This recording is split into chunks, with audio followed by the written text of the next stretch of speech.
Hello there, good to see you again. Um, I don't think it's my duty to campaign, but there are times I realise there are certain issues that for a Christian I think would probably be more to the fore, or at least higher up the priority list than there would be for, say, non-Christians. And sometimes things can happen which just don't get covered in the news because the newspapers are interested in other things. Um, and so this came out last week, and I think it's important. It's just not quite well, I'm assuming that some people, probably the majority of people, wouldn't have heard of this.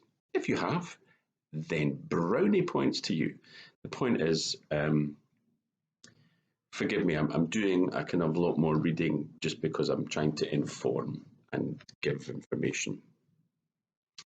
Last week, 13th of October, the British Medical Association published the results of a poll of its members.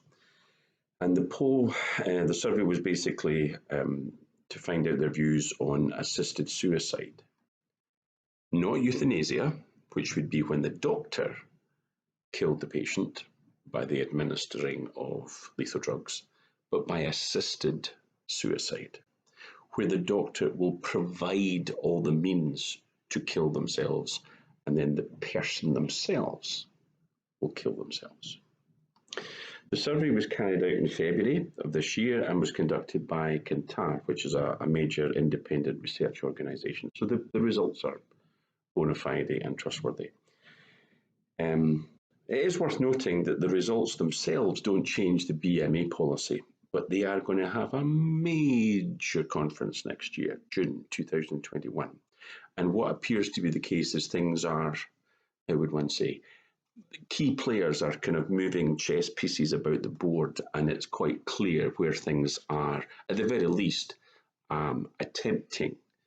People who are pro-assisted suicide are trying to move things in a certain direction. So what are the results of this particular survey? The first section of the survey dealt with the doctors' attitudes towards assisted suicide. This is where doctors provide lethal drugs for patients to administer themselves. So in total, 40% of the BMA people, the members of the BMA who responded, supported assisted suicide, as opposed to 33% who were opposed to it, 21 neutral, 6 undecided. So the majority of the BMA are in favour of assisted suicide, at least according to the survey. But there are other details that one would need to focus on.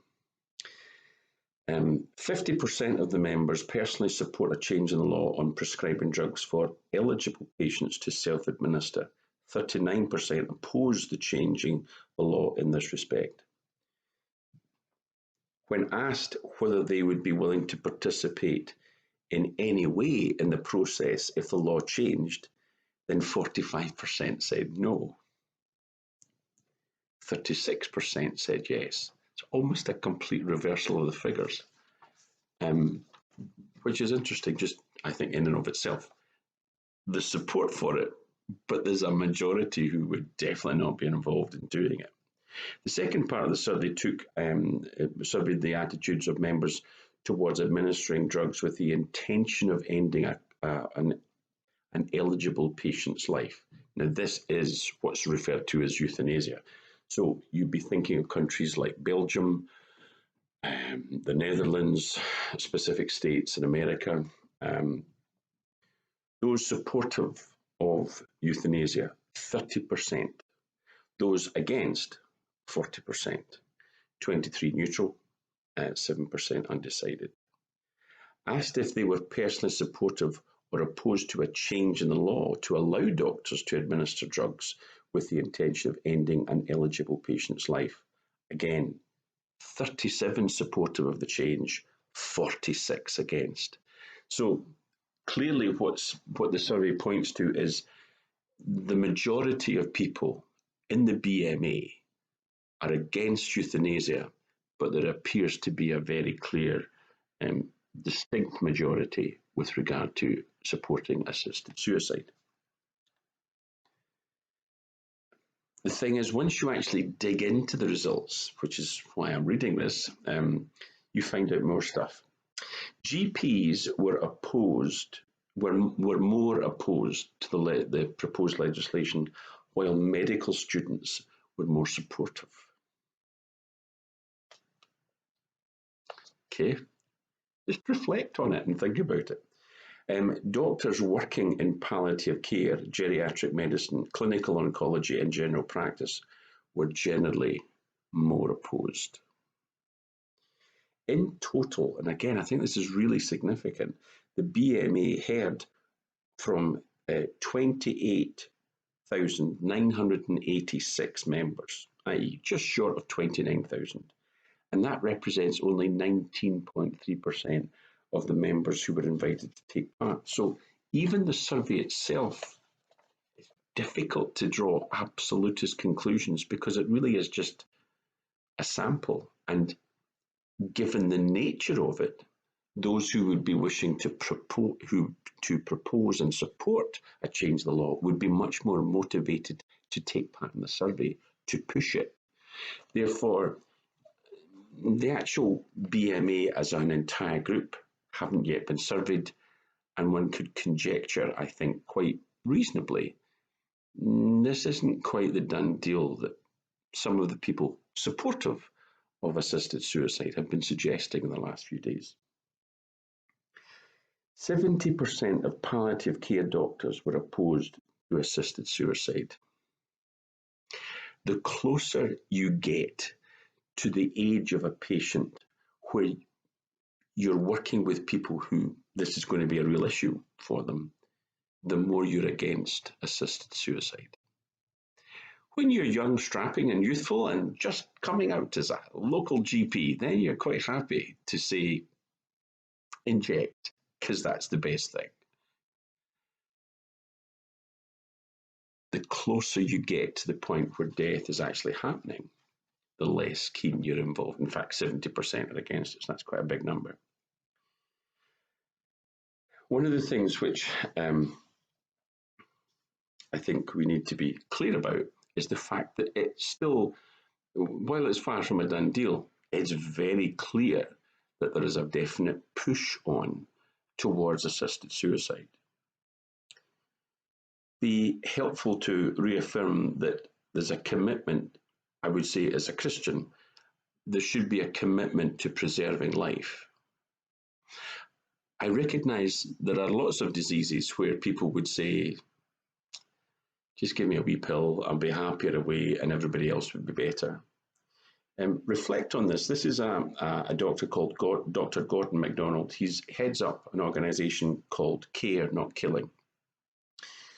We are seeing strongest opposition to changing the law from those medics who actually work most closely with the terminally ill, the elderly and disabled patients, compared to those who work in non-related fields. These doctors are concerned about the discriminatory message that singling out terminally ill and disabled people would send.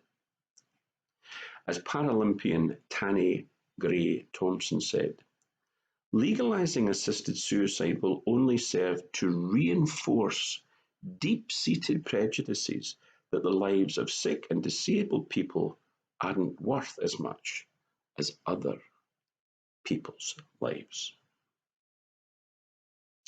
The current laws on assisted suicide and euthanasia exist to protect the sick, the elderly, the depressed and disabled from feeling obliged to end their lives. They protect those who have no voice against exploitation and coercion, and those who care for them who might come under the pressure to conserve scarce resources. They do not need changing. It's important to recognise the simple and very straightforward fact. The right to die can very quickly become the duty to die. People who are in the last stages of their life already have a tendency, a very high tendency, to feel that they are a draw on society, a waste of resources, and we take up too much time.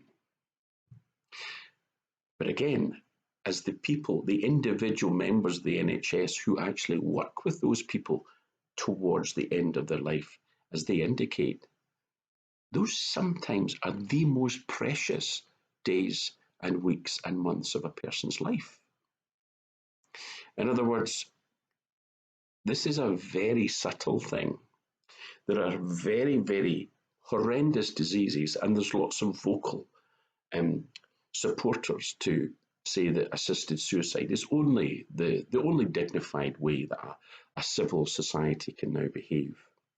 The point is, you change very subtly the quality of life, the manner in which life is viewed. And so, first and foremost, given the fact that this is still a long way down the line, we just need to be praying. Those in support of assisted suicide have tried to take these issues to the courts, and they have consistently failed. They have tried to take them to the Parliament, both Scotland and Westminster, and they have regularly failed. They have consistently failed.